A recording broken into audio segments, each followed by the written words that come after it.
Honorable Speaker, if you can protect me from these ones.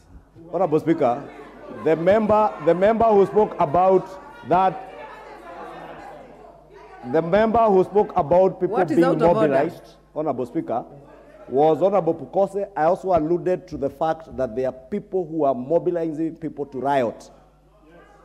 And nobody alluded to the fact, Honorable Speaker, that if you are not in the street, you will not be shot. Because you have the right to protest, but you must do so peaceably. Order, and unarmed. Majority when you leader. have Mungiki to go and terrorize people in Kitengela, those are people who must be dealt with in line with the law. Majority Therefore, leader, Honorable Speaker, that is a point for debate.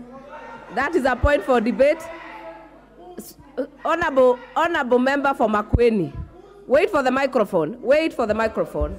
Thank you, Madam Speaker, for your protection. And I think I'm making a very strong point. Even a Kenyan who is found on stealing, the first point is not to kill the Kenyan. Yes. We have trained police who can arrest, yes, who can actually do anything else apart from stealing, apart from killing. I think the last option that a Kenyan police has is to kill, and in very rare circumstances. I find it very difficult. What is your point? Madam Speaker, I find it very difficult when anybody justifies killing, honorable member, like in breaking cups.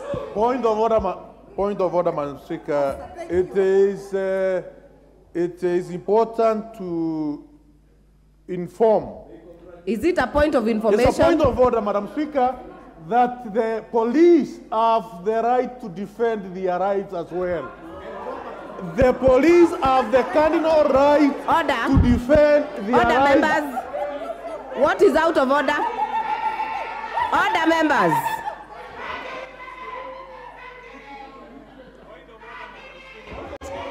Order, members. Thank you, Madam Speaker. Thank you, Madam Speaker. Order, members. What is your point of order?